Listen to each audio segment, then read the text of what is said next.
Bonjour les apprentis de l'autonomie, j'espère que vous allez bien et que vous avancez sur votre projet. Je suis Hervé d'Autonomie Résilience et aujourd'hui nous allons effectuer notre deuxième visite du jardin forêt de la Tuilerie.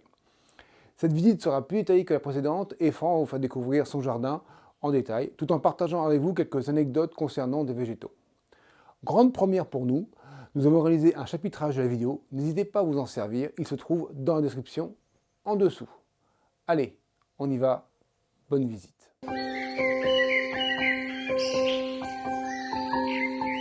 Si vous êtes nouveau, songez à vous abonner car nous publions régulièrement de nouvelles vidéos et pensez à activer les notifications. Voilà, nous sommes au mois de mai dans notre jardin, dans le Gard, tout près du Rhône. Il a beaucoup plu la semaine dernière, pendant 3 jours. Voilà un rosier ancien, qui sont très bons, délicieusement bons. Un abutilon avec ses petites lanternes, qui est comestible, mais c'est plutôt de la décoration, car ça n'a pas beaucoup de goût. Une belle acanthe dans le fond. Le bananier est reparti. Le thym, citron et l'origan que je vais bientôt replanter.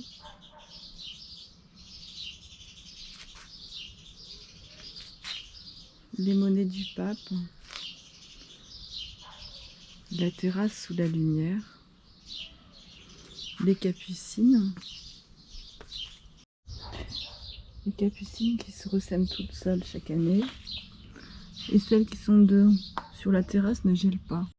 Voilà, le rosier banque, c'est en fin de floraison. Il n'attire pas beaucoup de pollinisateurs, à part les gros bourdons. Mais les oiseaux se régalent à faire des nids dans les branches. Dès la fin de l'hiver, on les entend qui piaillent à qui mieux dans le fouillis végétal. Bon, on est quand même obligé de le tailler, parce qu'autrement, on ne peut plus passer. On voit les petites roses et les petites pêches qui sont en train de se former. Les pêches de ce pêcher de vigne viennent de Savoie, elles sont rouges sang à l'intérieur. Voilà, dans mon bac, la roquette est montée en fleurs.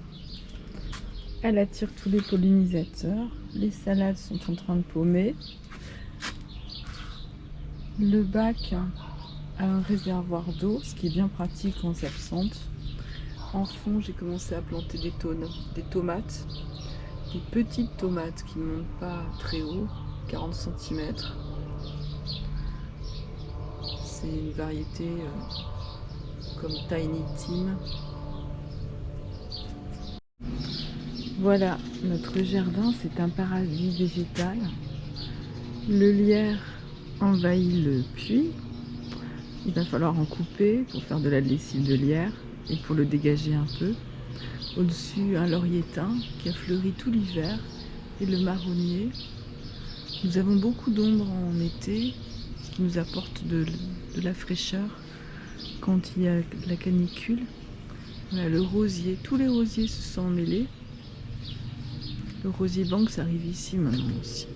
Voilà, se mélange avec la vigne ancienne.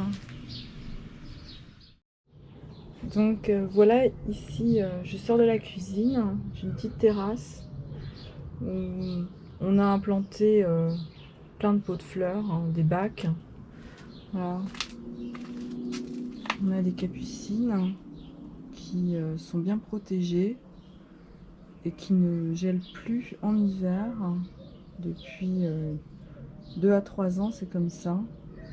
Celles qui sont dans le jardin gèlent, mais celles-ci non. Nous avons mis des sacs à pommes de terre. Là, j'ai besoin de les remplir de terre. Voilà, des fraises pour que nous puissions les récolter plus facilement. Donc, dans ce bac que mon mari a construit, avec des moyens de récupération, voilà, de la bâche EDM qui lui restait. Il a fait un bac à réserve d'eau Donc dans ce bac, je sème des herbes pour la cuisine, des salades, de la mâche, des petits oignons. Comme ça, quand j'ai besoin de faire une salade, je n'ai pas besoin d'aller très loin. Là, il y a des épinards qui sont montés en graines. Encore de la mâche. Il y avait de la clétonne de Cuba. Plein de cerfeuilles. Voilà, de la roquette. Donc, c'est assez pratique. Et en plus, on peut mettre de l'eau.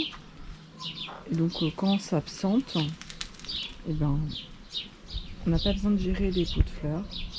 Donc ici, voilà, je mets aussi des toutes petites tomates. C'est des petites tomates appelées Tiny Tim. Elles montent à 30-40 cm et font des petites tomates cerises. Donc c'est bien pratique quand on a des tout petits endroits comme des balcons. Donc au-dessus de nous, voilà la glycine qui a enfin poussé. Nous l'avons plantée il y a une vingtaine d'années. Et elle ne poussait pas du tout jusqu'à ce que, astuce, on vienne uriner à côté. Et ça a super bien marché. Mon mari qui venait uriner à côté. Et ben tout d'un coup, elle a démarré. Voilà, ici dans ce bac,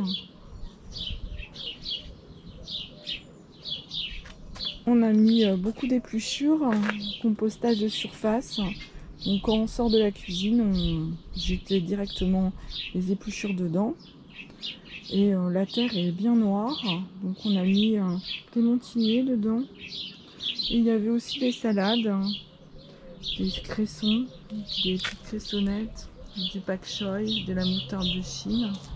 Là on voit un ail éléphant, des oignons rocambole. Et puis là je vais mettre des tomates comme l'an dernier, des petites tomates. Comme ça, elles seront directement à côté de la cuisine quand on en aura besoin. Voilà, un autre bac avec un autre agrume qui est surmonté par une bignonne qui est absolument magnifique. Au-dessus, on a un laurier sauce qui est immense, très très beau. Donc, bon, on a beaucoup de graines dessous qui tombent. Ça, c'est très envahissant, mais c'est un très bel arbre. Et là, le figuier. Donc ce figuier était tout maigrichon quand nous sommes arrivés. Maintenant, il nous donne beaucoup d'ombre en été, même des fois trop. Il a fallu qu'on en coupe un petit peu parce qu'autrement on n'avait plus de lumière pour faire pousser les autres plantes en zone 1. Voilà, là c'est une zone de rempotage, donc c'est un peu le bazar. Et c'est bien pratique. Mon mari m'a construit ça pour que je puisse rempoter directement à côté de la maison. J'ai aussi une zone de rempotage dans le potager qui est beaucoup plus loin. Voilà. Nous sommes sous le figuier. Il était ridiculement petit il y a 20 ans. Il s'étend dans le jardin avec un tronc immense.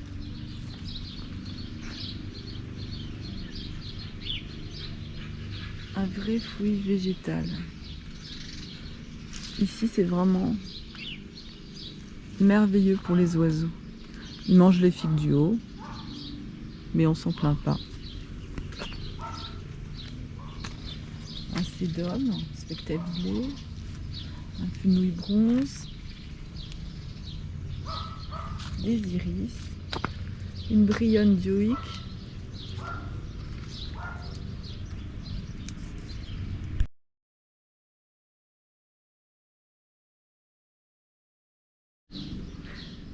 voilà, nous sortons du jardin qui est devant la maison.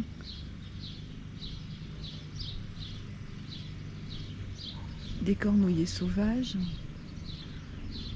La vigne commence à monter dans l'arche en métal. Encore un pêcher qui s'est ressemé tout seul. Un pêcher de vigne.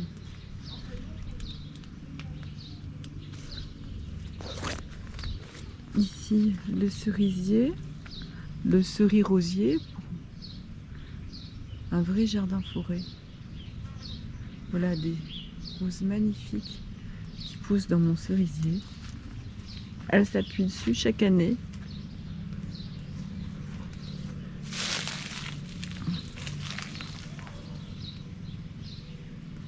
Elles sont tellement belles.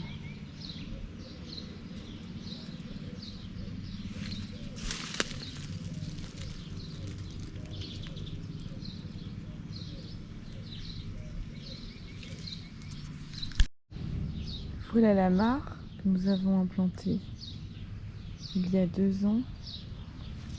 Les iris jaunes commencent à fleurir. Les nénuphars. Oh, voilà la grenouille. Qu'est-ce qu'elle est belle cette grenouille. Elle vient juste d'arriver. Oh, elle a une raie verte sur le dos. Je ne sais pas si vous la voyez.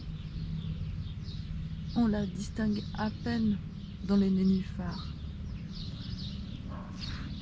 C'est merveilleux si elles viennent coloniser la mare. Elle m'a fait sursauter. Voilà les papyrus. Je pense qu'il va falloir en couper. Ça fait beaucoup de biomasse. On a des tas de petits poissons. Bon, ici c'est l'allée des pommiers, des oliviers.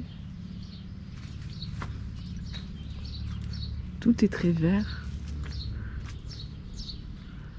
Sur 40 mètres, nous avons des fruitiers et des oliviers.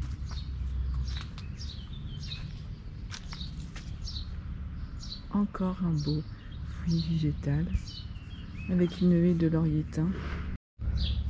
Voilà, la sauge a peiné à s'installer, mais une fois qu'elle se plaise, les sauges envahissent tout. Alors même le thym qui est caché derrière.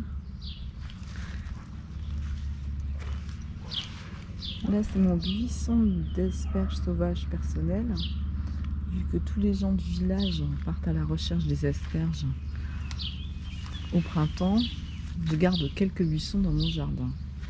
Voilà, de la saponine et l'herbe à verrues derrière, la chélidoine.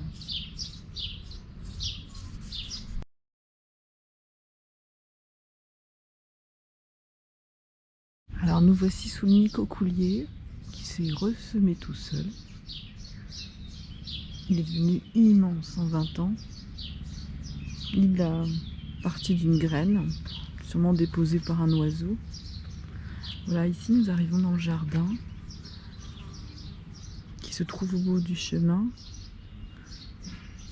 Voilà le cerisier rescapé. Il est de plus en plus beau. La verveine citronnelle n'a pas encore tellement démarré. Et voilà. Derrière, le chien du voisin. Coucou Pumba. Très rigolo ce chien. C'est un vrai kangourou. Voilà, dans ce bac, nous avons implanté des pommes de terre sous du mulch, du compost, de la paille. Il a énormément plu la semaine dernière, donc elles sont magnifiques. Au milieu, il reste un chou brocoli qui est butiné par toutes les abeilles. Je vois un balai incessant. Le chien me regarde toujours.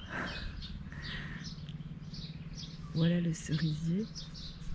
Les cerises commencent à mûrir. Donc c'est une catastrophe parce que les cerises, nous en avions énormément avant. Et maintenant, à cause de la mouche asiatique, c'est très difficile de manger des cerises. Là, elles sont en train de rougir. Alors, on a implanté des pièges avec de l'ammoniac cette année. J'espère que ça va avoir une efficacité. Alors, derrière moi, voilà des pois gourmands que j'ai installés sous les bambous du voisin. Plein de bambous. Ils tombent et ils font plein de feuilles qui vient pailler mon bac. Parfait. Voilà, là on va rentrer dans le jardin.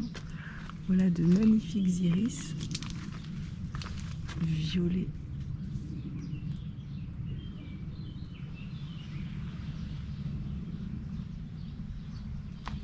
De la mélicitronnelle que j'implante sous les arbres. J'implante beaucoup de mélicitronnelle et de la consoude dès que je peux. il va falloir prendre des échelles pour aller chercher les cerises. Parce que cette année, avec le gel, il n'y en a pas beaucoup.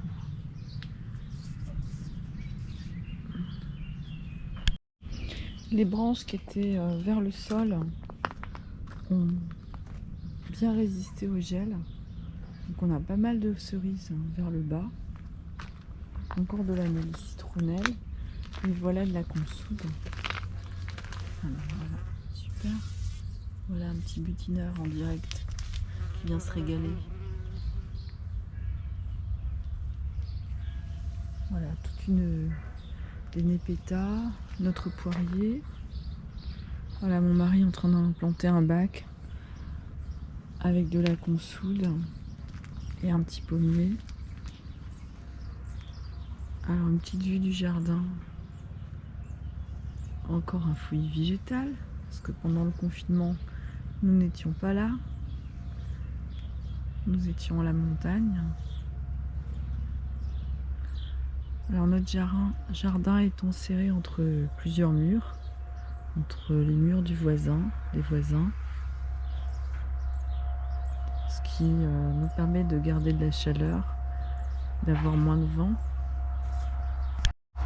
Il y a beaucoup de brocolis sauvages, ils ont fleuri. J'en mange parsemés dans la salade, ou je mange un peu les boutons floraux.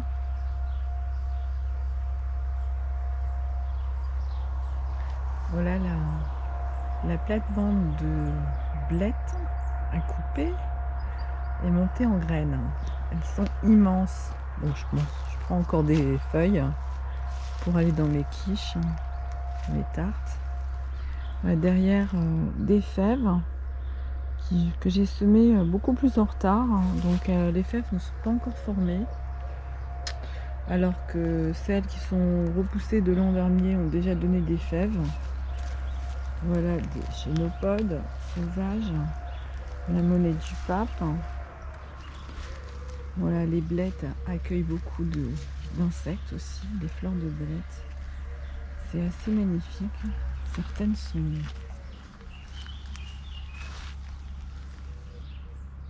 Voilà, elles sont sous le cerisier. Celui-ci, c'est un cerisier anglais. Il est immense. Donc c'est sûr qu'on ne cueille pas les cerises qui sont là-haut. Elles sont pour les oiseaux et pour les écureuils. Ils se déplacent de la forêt, ils viennent jusqu'ici pour aller manger les cerises. Un pêcher de vigne qui s'est implanté au milieu. Voilà, là j'ai mis des choux-raves violets. Ah bah voilà une liane de madère qui repart. C'est une baselle tubéreuse. C'est vraiment une peste. Elle envahit tout, mais bon, moi j'aime pas trop le goût, mais en tout cas les feuilles sont très médicinales.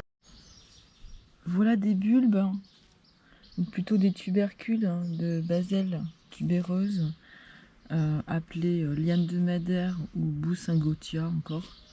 Donc c'est une plante qu'on trouve en Nouvelle-Zélande, en Australie. Là-bas elle est carrément invasive car elle produit des lianes immenses qui montent à l'assaut des arbres et les font mourir. Et les graines sont portées par les rivières et se propagent partout, donc il est interdit de la diffuser là-bas. Nous, elle ne gèle pas chez moi, mais ça produit beaucoup, mais c'est pas terrible, il n'y a aucun goût. Et alors, pas du tout cru, parce que là, vous voyez, elle devient complètement gluante. Quand elle est crue, on dirait du slimy. Donc, nous voilà dans la petite clairière qui se trouve au milieu de notre jardin forêt. Voilà, il y a beaucoup d'arbres implantés. Il n'y avait rien avant. Tout était vide il y a 25 ans. Voilà, donc là, un bel amandier, un abricotier, le cerisier anglais. En ce moment, c'est un vrai fouillis végétal, comme je l'ai déjà dit plusieurs fois, parce que nous n'étions pas là pendant un mois. Donc les bourraches, les brocolis sauvages ont profité pour le plus grand bonheur des pollinisateurs nombreux. Ici, des hélianthus que j'ai plantés il y a 2 ans. C'est très très productif, hein, mais très bon aussi. Ça fait moins mal au ventre que les topinambours. Voilà une oseille que j'ai plantée qui est plus sauvage que la version domestique, disons. Voilà, sur tous les semis que j'ai eus, certaines oseilles ressemblent vraiment aux oseilles sauvages. Voilà, un fenouil et tous mes artichauts. Voilà les artichauts qui sont prêts à cueillir. Là, on est vraiment dans la première partie du verger qu'on laisse vraiment assez sauvage. On enlève quand même une partie des clématites et des brionnes, et surtout la vigne vierge qui envahit tout, pour faire un énorme spot de biodiversité au milieu du jardin. Beaucoup de mélisse citronnelle, parce que tous les jardins qui sont autour de nous sont uniquement avec des pelouses et quelques petits arbres ultra taillés. Voilà, chez nous c'est un petit paradis pour tous les insectes, les oiseaux. D'ailleurs on les entend qui sont vraiment nombreux. Il y a des lézards, des couleuvres.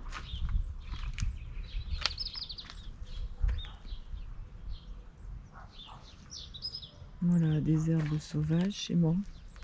Ciboulette chinoise très productive, de fèves, des pommes de terre.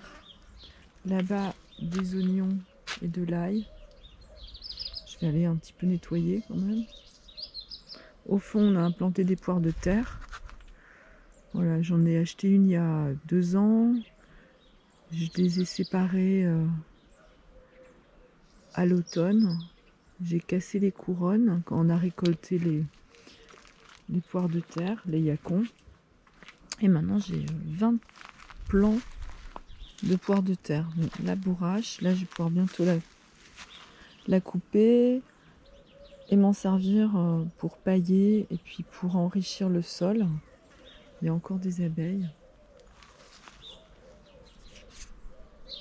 Voilà. Quand on laisse des herbes sauvages, voilà qui arrivent, les coccinelles.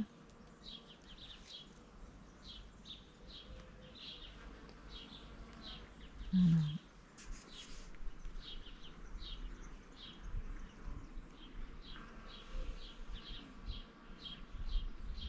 Ici c'est un petit coin à framboisier et à saponaire. Voilà les poires de terre, les cucus.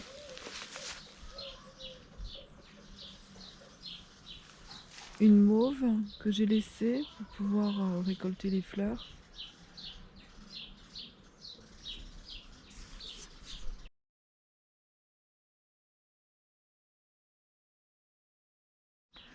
Encore un endroit avec des framboisiers et des agrumes qu'on a plantés le long du mur sud. Donc on les a couverts en hiver et ils n'ont pas trop souffert du froid. Alors, les framboises sont en train de se préparer tranquillement. On va se régaler. Elles se déplacent continuellement dans le jardin, mais elles vont sous les arbres. Elles sont allées sous le cerisier qui est là-bas. Voilà un beau sureau que j'ai planté il y a 2 ans.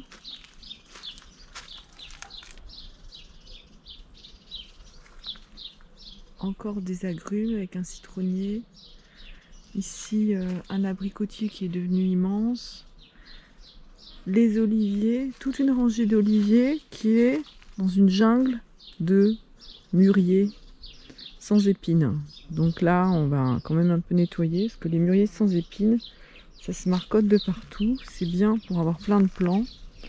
Mais ici, il fait très chaud en été, donc c'est un peu difficile de les récolter. Très dommage. Encore, bon là, il va falloir désherber, pouvoir récupérer la planche et pailler une belle vigne. Donc ici on est sous le cerisier anglais, avec des cerises qui se préparent. Elles commencent à bien mûrir. Là on est bien à l'abri, on est bien en frais. Voilà, encore plein de poires de terre que je vais replanter.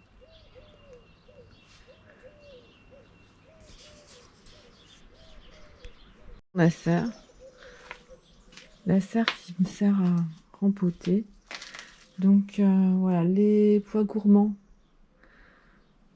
sont montés jusqu'en haut et commencent à faire des fleurs qui sont magnifiques. En dessous, il y avait de la mâche que je continue à ramasser. Là, on voit les fleurs des pois gourmands. Ils sont immenses. Là, c'est magnifique. Les couleurs sont superbes. Et les petits pois ont des fleurs blanches. Et les pois gourmands ont des fleurs violettes. Donc voilà un avocatier que j'ai planté dans la serre. Il pousse. Et l'avocatier que j'ai acheté, l'avocatier bacon, il commence à faire des jolies feuilles. Voilà, alors ici c'est mon ashwagandha qui repousse chaque année. Magnifique, hein, qui me donne beaucoup de graines. Donc cette année je vais en planter beaucoup. Voilà le jiaogulan, l'herbe de mortalité. Ça pousse super bien. J'ai fait plein de boutures pour les copines. Mais ça grimpe bien. Encore un pêcher de vigne. Les pêchers de vigne, on en a partout. Et ça se ressème super bien. Donc une étagère avec plein d'agrumes. Pour l'instant, on les a encore protégés parce qu'il faisait pas toujours très chaud. Voilà, les tomates commencent à pousser. Il va falloir enlever un petit peu de tout. Des belles salades. Les pois gourmands ont tout envahi. Je suis vraiment stupéfaite qu'ils soient montés aussi haut. Voilà, des petits semis de fenouil. Ma tomate là qu'il faut que je tuteur et que j'accroche en l'air. Un gingembre. Il y en a un qui est là dans le bac, qui est reparti. Alors des herbes folles. Voilà, celle-là c'est l'herbe qui pousse dans les rocailles. C'est une super médicinale. Il y a beaucoup de gens qui sont allergiques à son pollen. Moi non. Mais pour soigner les cystites, les décoctions de cette plante sont vraiment super. Et tout d'un coup, j'ai perdu son nom. On l'appelle perce-muraille en provençal. Voilà. Un petit tour de la serre. Après, on va regarder les semis. Alors, les semis, j'ai beaucoup de choux raves blancs à replanter. J'ai replanté les violets. Voilà une glycine tubéreuse qui grimpe, des capucines tubéreuses, des fenouils. Encore des artichauts, des betteraves, du persil, des blettes rouges, voilà un chou rave violet,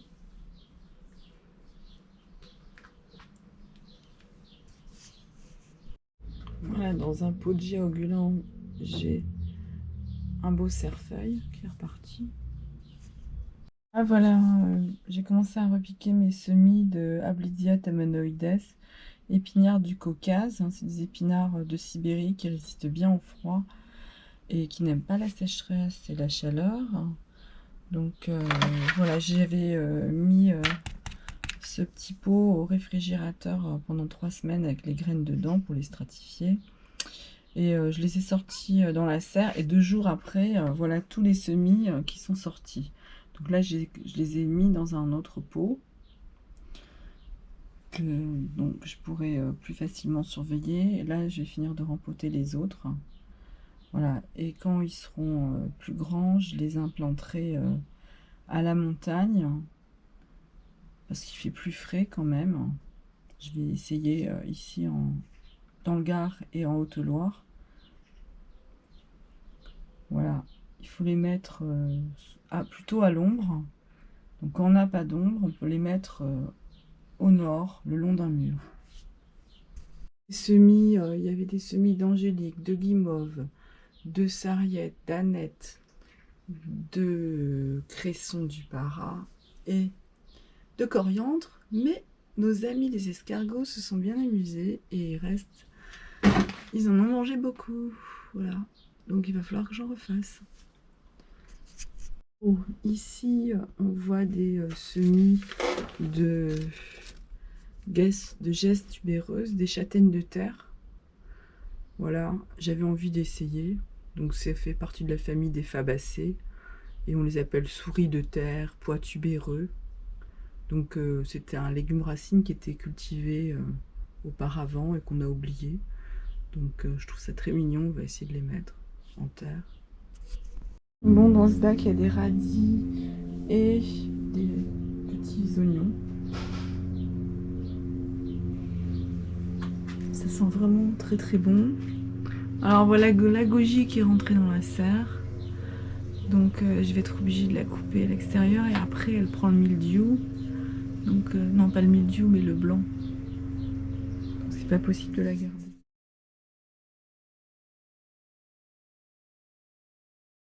Alors, ici on est dans le coin du cognacier, devant chez les poules. Donc j'ai planté des brocolis âgés pourpres l'été dernier. Et ils sont devenus immenses. Ils ont donné beaucoup de brocolis. Mais comme on est parti, comme j'ai déjà mentionné, nous n'avons pas tout ramassé. Et là, ils sont montés en fleurs. Et là, les fleurs commencent à passer, mais c'est les abeilles adorent les fleurs de brocoli. C'est un régal. Elles sont visitées non-stop. Donc là, on est sous un osier immense. Un immense arbre osier qui est planté dans l'enclos des poules, qui doit bénéficier de l'engrais des fientes. Il est immense. Et le cerisier, dans ce verger, on trouve encore des pruniers et des pommiers. Un immense aubépinier aussi, qui a malheureusement fleuri pendant que j'étais pas là. Je suis en train de le voir. Voilà, des monnaies du pape. Donc c'est vrai que c'est très vert chez nous. Là, c'était des betteraves. On a mangé beaucoup, mais là, elles sont montées en graines, les dernières. Donc, ce qu'on essaye de faire ici, c'est avoir un havre de biodiversité pour nous et les insectes. Donc là, vous pouvez entendre la tondeuse derrière, le passe-temps favori de nos voisins, qui tuent toute la vie qui existe dans leur jardin. Les pommes de terre.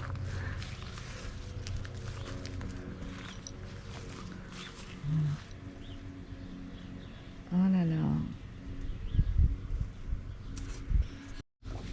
Là, on peut admirer le balai incessant des pollinisateurs, des mini-pollinisateurs. Là, il y a une abeille charpentière bleue qui vient de passer, je l'ai ratée. Mais tout le monde se régale. Les abeilles plus grosses, ils vont tellement vite, je suis même pas sûre que je sois en train de les filmer.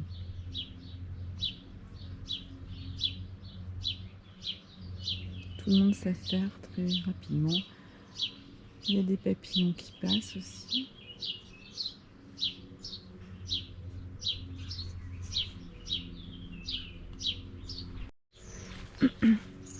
Donc ici, on a fait un bac qui est surélevé, qui est recouvert par une tonnelle. Donc il y a une vigne ancienne qui est très prolifique, qui grimpe dessus. Et en été, on a aussi les chayotes qui poussent. Et du coup, elles font ombre. Voilà, donc les chayotes, je les paille pour l'hiver et hop, je m'aperçois qu'elles sont en train de repartir et de ressortir. Voilà, donc celle-là je l'ai plantée l'an dernier, elle a bien donné. Avant je mettais les chayotes dans la serre, mais elle envahissait tout. Et elle sortait par le haut de la serre et elle bougeait la plaque, donc c'était assez embêtant. Donc quand les chayotes commencent à pousser, elles partent dans le cerisier, donc on a un cerisier chayote. Voilà, donc mais ça donne énormément. C'est très facile à faire pousser et elle donne des chayotes pendant très longtemps. Jusqu'au mois de novembre, décembre, j'ai récolté des chayotes sur les plants. Voilà, je vais voir. Donc voilà une autre chayote dans le bac. Donc voilà une chayote qui est en train de démarrer. Voilà, elle était cachée par les herbes. J'ai arraché un morceau. Oui. À la Réunion, ils appellent ça les brais de chouchou et ils mangent les pousses. Donc de toute façon, elle va refaire plein de pousses. C'est tellement dynamique comme plante que on a des pousses pendant tout l'automne qui repartent de partout. Donc là, celle-ci, ben, on la voit ici. Elle est en train de partir là. Elle s'accroche avec ses petites vrilles. Et puis les fleurs sortiront bien plus tard. Donc je la refilmerai pour vous montrer. Donc c'est bon, j'ai déjà 2 pieds de chayotte. Je pense que ça suffit pour cet endroit. J'en ai un planté ailleurs. Je vais essayer d'en monter en Haute-Loire pour voir ce que ça donne.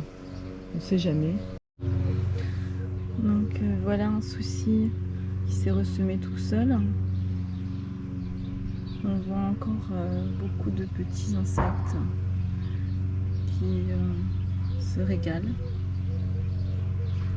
Voilà, à côté des crônes, des brocolis sauvages et des herbes folles. Donc pour l'instant, j'ai pas besoin de cette parcelle. Donc je verrai désherber un peu plus tard. Donc là, pour éviter qu'il y ait trop d'herbes folles qui poussent, on a mis un carton et paillé avec du BRF. Donc je pourrais implanter mes maïs. Mais bon, je pense que je vais pas vraiment utiliser la parcelle cette année parce que en été, il faut être là pour arroser. Donc je laisse les éviantis qui se débrouillent un peu tout seuls. Voilà. Voilà mes artichauts. C'est des petits plants qu'on m'a donnés. Ils se sont développés merveilleusement bien. Je les ai paillés avec du crottin de cheval. Et ça leur a bien profité. Voilà, celui-ci, c'est moi qui l'ai semé. C'est une variété un peu différente. Mais c'est vraiment agréable de pouvoir avoir ces artichauts dans le jardin. Donc on essaye de mettre des légumes qui sont pérennes pour s'en occuper le moins possible. Voilà. Ce carré de bord touche à sa fin. Il me reste à vous remercier de nous avoir suivis et d'avoir partagé avec nous un peu de votre temps disponible. Si la vidéo vous a plu, n'oubliez pas de cliquer sur le pouce de Schtroumpf. Allez, à la prochaine fois et bossez bien.